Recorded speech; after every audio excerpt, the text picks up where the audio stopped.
Karan for the sounding board. Thanks, Laveen, and thank you all the panelists. I think it was a wonderful session. So I guess after this session, we all understand that water and solar looks a very promising space. But I'm very glad that Sandeep touched upon recycling because that is where I come from. To begin with, I would like to say that I think we are living in a commodity crunch era. We keep consuming a lot from the environment. We are consuming. Our consumption increases day by day. So one simple fact that the more we consume, the more waste are we going to generate. So that is a big opportunity. We talk about growth. We talk about India shining. We talk about a lot of areas which are growing. So the more you grow, the more you consume, and the more waste is getting generated. And that is precisely that I'm in this space. I'm in waste management. I started Ecocentric in Jan 2011. A quick background about myself. I graduated in 2007 from Nasir Monji. I've done my BMS, and I was a consultant with KPMG where I got an opportunity to advise companies like Vedanta, Binani on risk and processes, traveled across senior metallurgic plants, and my forte was industrial markets. So I've seen some very big operations and got an opportunity to contribute in my own way. So my company is into electronic waste management. So when we talk about electronic waste means waste that is generated from old and obsolete electronic devices. In fact, we all noticed that there were some hiccups with the mic, so probably I should talk to the management if they want to recycle that as well. So we consume electronics on a day-to-day basis. I mean, it's inevitable. It's a part of our day-to-day lives, and again we come back to the same thing that India is growing. We are going to consume a lot of electronic goods, and the more we consume, the more waste is that it's going to get generated. When we look at this country like India, we generate close to 1 million tons per annum, which is a survey done by Greenpeace, and also government sources say the same thing. So when you look at an electronic device, I'll just brief you about the sector before I start talking about Ecocentric. So when you look at an electronic device, it is nothing but a composition of precious metal, heavy metal, and hazardous stuff. So when you look at an electronic device, there's no harm in it. I mean, all these years we have grown up, given our electronic junk to kabadi walas. एक घर पे TV पड़ा है, you call the nearby scrap dealer, you give it away, and we don't really think about what happens to it after that.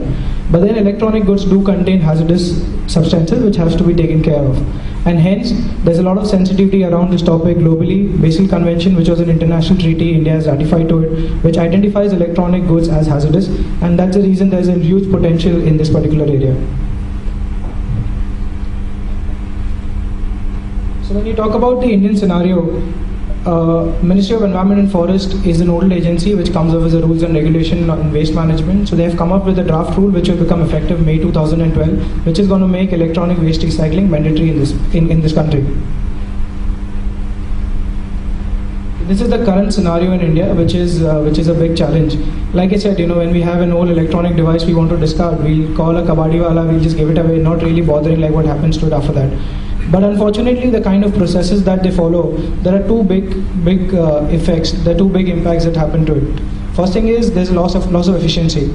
The methodology that they adopt to recycle materials or to to recover the plastic, to recover the metal is so rudimentary that we'll end up losing a lot of efficiency. Like I just said, we're living in a commodity crunch era. Sandeep touched upon recycling, the importance of recycling. I mean, the cost, say for example, let's take a particular metal. You mine the metal, you process it, and you get a ingot. And at the same time, if you have to recycle a particular substance, the cost and energy will be 1/4 compared to a new substance that you're creating. So that is the logic, that is the commercial viability of recycling. So in India, we have close to 50-60,000 scrap dealers who have a wide network across the country who take this electronic device from you and who recycle it a rudimentary way. But what happens is it not only affects them, the people who are involved in the state, and also affects the environment. So sensing this opportunity, I started Ecocentric in Jan 2011, and I also started as a consultant. That is the safest bet. You understand the industry, you start as a consultant, and then you grow in that field. So when I formed Ecocentric, I realized is that acquisition is a key, is a big challenge in this country. It's about mindset. If you want to convince someone saying that you have a television set, you give it to me. First thing is you're investing in transportation. Second thing is you're investing in technology. So it becomes a big challenge that how do you survive in this market. If I come to your house and if I tell you that give me your old electronic goods and I'll recycle it, there's a cost involved to that. So then what is your cost of acquisition? My first step in this industry was that I tied up with Sims Recycling, which is the world's biggest recycling company, to understand that how is it that they carry on their processes. I did that. So my association with Sims gave me an insight about global operations. How do they manage it, their logistic bit, the processing bit, and and in June 2011 is when I discontinued that association, and I tied up with another recycler which was based out of Manesar. Because of course it had its own disadvantages. Dealing with a big company, slows down your process at some times. In the last 6 months, and after my association change, in the last 6 months, we've been able to get clients. We've been able to pick up recycled material for a lot of big companies like Bhushan Steel. Last week is when we closed a deal with ICICI Bank. There are 3 circles where we get an opportunity to collect all the electronic waste. Bhushan Steel, Serum Institute. So we are present in Bombay and Pune now. And there are these 2 cities where we are dealing with some of the leading companies where we handle their electronic waste. So when I talk about, I'll come to my service also. And we are now in the process of putting up our own recycling plant. So my team profile is we have 3 people in Bombay and one in Pune who heads the Pune operations. So Rishi Agarwal, Rishi is a senior environmentalist who's been in the waste management sector for the last 15-20 years. He's been advising the Pollution Control Board on the entire municipal solid waste scenario and the electronic waste scenario. Then I have Ronak, who's a chemical engineer by profession, who handles the Pune office. Then Ayush he graduated in 2010 from HR college and has been closely working with the scrap dealer concept, scrap dealer model, a lot of scrap dealers. So a very big challenge is that how do you incorporate the scrap dealer with you? When you talk about a value chain of electronic waste, the simple things, you have first we categorize in institutions and consumers, individual consumers. When you go to institutions, of course, there's a law which will come in place, which will make them mandatory. But again, cost of acquisition is a challenge. If you look at this industry, there are people who have been doing this scrap dealers for the last 15-20 years. How do you break that model? And I'll cover that in the SWOT analysis.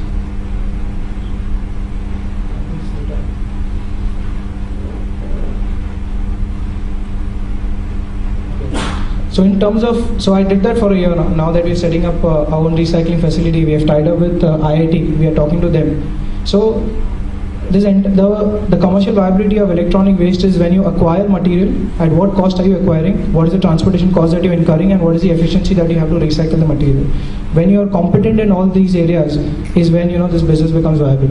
If you're paying a hefty amount to acquire the material, if you're paying a hefty amount in the transportation, and at the same time your recoveries are low, it's a big challenge. Now let's take it one by one. When it comes to acquisition, we have identified a space for ourselves. So there are a couple of recyclers in the country now. So when we go to a company, we have identified a niche there. That how our approach, our service model, we go beyond just recycling. It's the e-waste management framework that we call it. When it comes to technology, we've tied up. We're talking to a couple of companies in US as well, and also we are talking to IIT who will set up the recycling, who will make the recycling efficient for us, because when you look at an electronic component, there are a lot of rare earth metals and there are a lot of other metals. So that is where you should have the efficiency to recover it at the viable cost. Now, if you look at this sector, we'll rather look at the opportunities and the threats. Opportunities, even if the law does not come in place, of course, it will be a huge impetus. It will really add traction to the sector. But what we feel is there is growing sensitivity around this area. More and more companies want to get into electronic waste recycling. So all these years, companies would just want to deal with scrap dealers. But now more and more companies want more and more senior officials are getting involved in this. The decision making has changed. That's a very positive thing for this industry. E-waste tool, so last week I was in Hyderabad. I was talking to a lot of pollution control board officials, and the government wants to make e-waste tool a role model, the entire process, so that other waste management rules will follow this. So there's a lot of positivity from the government side. They're really focusing on this. Come May is when they'll start penalizing companies for not forwarding their electronic waste to recyclers. And again, I'm touching the same point. Increasing cost of commodities will make recycling is the future. Either you take fresh material from your ecosystem, or you recycle it. threats. When you look at from an ecocentric perspective, when we look at the space, the competitive space, there have been people who have been in the IT refurbishment space for the last 15-20 years. So that naturally they get a leverage with that. When you look at the scrap dealers also, more and more scrap dealers are getting involved in this trade. So there's one thread that we have. And another thing is, most of these producers might also get into the space themselves. So tomorrow we can expect a consortium, or we can expect an association of all these producers coming together and forming their own recycling unit. So maybe a Lenovo, Dell, and Sony, they might just join hands together and put up their own recycling unit. Again, the efficiency and success of it will have to be seen, because that is not their core competence. And again, okay, now strength. I think in the last 1 year we've covered some good ground. We have a strong team who understand the sector really well. We've got an opportunity to deal with some very big names who primarily were dealing with scrap dealers for the last 10-15 years, and we've actually cracked the space. And another thing is, we want to focus on collection. That is one area. Now there are a lot of companies who are setting up recycling facilities, but we really want to come up with a robust collection network where every school, every college might become a collection center, and we can start collecting materials. We have already done that. There are already colleges in Bombay from whom we have done it on a pilot basis, who will collect material from us, probably free of cost, or at very normal rates, where it becomes feasible for us to recycle it.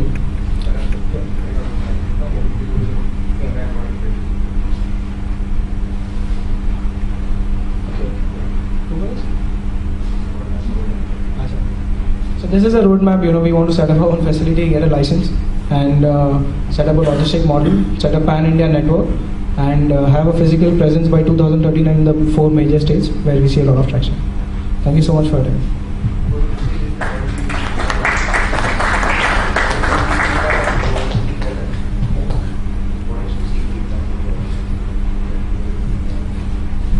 Okay, so that's Karan. Thakkar, now the floor is open. If you have any feedback to share with him, questions to ask, comments for his business. I think he shared some weaknesses, threats in his SWOT analysis. So any points? And I'll open it for questions first.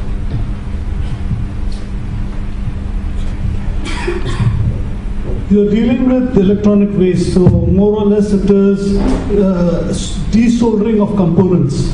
That could be your major chunk.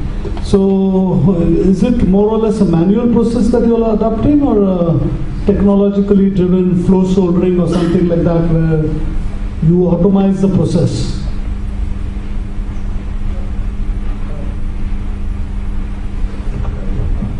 Hello? Yeah. No, it will be technology driven. Because manual is what scrap dealers do, which is a very rudimentary way. They'll break. If you take an electronic device, for example, they'll manually break it. They'll use some acid chemicals to extract the metals which are embedded in the plastic. What we do is a more advanced technology where we shred the material, the size reduction, and then there is chemical process where you can extract metals from it, which is done in a controlled environment to ensure that it doesn't harm the environment. But you do not cannibalize the product, means you do not differentiate the good component from the bad component. I think that's one area probably I missed. No, we do. So, when you look at a country like India, we have a lot of markets, we have a lot of sub-segments. What is used here can be, once it becomes obsolete in a city, can be used in rural areas and tier 2 and tier 3 cities. So it is very important for recyclers to understand that. Not many recyclers are doing it, but then yes. So when we take the material, we segregate it, which is working, which is non-working, and which is absolute obsolete is what goes for recycling. And that is how it should do. When you look at the philosophy of recycling, it's reduce, reuse and recycle. So, but yes, we do segregate between working and non-working components. What can be reused should be reused. Thank you. Sorry? Yeah, there are a couple of players in this market. There is a company called Atero. We were discussing about it. There are players in every state now who have been doing reselling for the last 2 years, you can say. There's one company which is public listed, but the Ecorico, the parent company is public listed, and this is a subsidiary of a company called Infratech. So, Karan, you mentioned that you also want to get into the collection space, as well as you want to get into the recycling space. When you're there in the collection space, wouldn't you actually be competing with the scrap dealers? And wouldn't your focus be sort of, I don't know, it's more of a strategy question. In fact, you're right, and that's the reason I said, the kind of team strength that I'm building, I want to get the scrap dealers in my model. Till the time I don't do it, and that is where other recyclers have failed. And if I'm able to crack it, is then, where scrap dealers are losing business anyways. When you go to a company, when the law comes out, scrap dealers are losing business day in.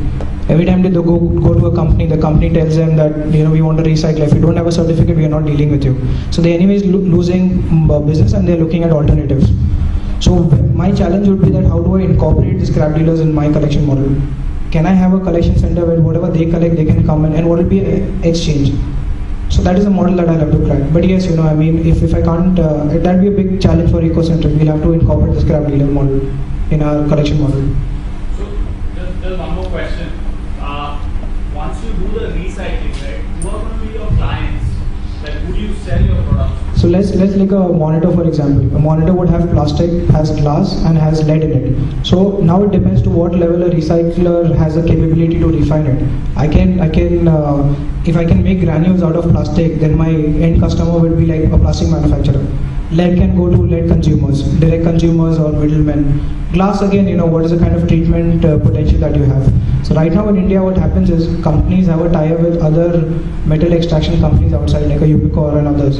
So in India, till the time you don't have an end-to-end recycling facility, you'll have to give it to a third party. So like plastic will go to plastic manufacturers, metal will go to metal manufacturers, so on and so forth. So what you basically need to do is get your channel for getting your raw materials, and also have a distribution channel for Exactly. Yeah, that's very important. Karan, I just have few comments. There's no need to answer these things. When you are presenting it from sourcing point of view, you should talk about what will happen when standard liability is in practice in India, because it's already there. And from technology perspective, you talk about we are working with IITs. We already have collaboration in sense. So what is the status of technology you have available with you, HR? In operations, you should highlight whether how much, because I believe you will also refurbish the part of your area which you are taking, because that's the easy process. So you should highlight the process, how much you expect to refurbish, etc. for different regions you are taking, as well as the team looks very new. Just a comment. It appears very new to the business environment itself. I'm not talking about recycling, because recycling as such is an industry, but your team itself looks new. So you should have some comment on the cultural system. That's the thought reason.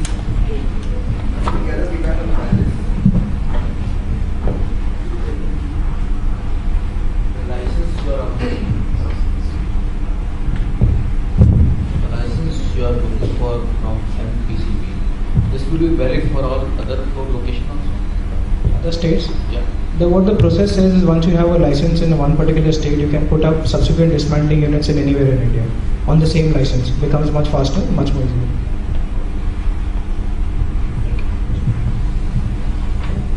That's it. Thank you, Karan. We'll move on to the next. I would just like to share a quote which I just came across in the morning. I mean, it's evident that waste management is quite big, and there's a quote by Oscar Wilde which says that we all live in the gutter. It says that some of us are looking at the stars. So waste management looks very ugly in India, but has huge potential, and I just wish all of you the best of luck in it. Thank you.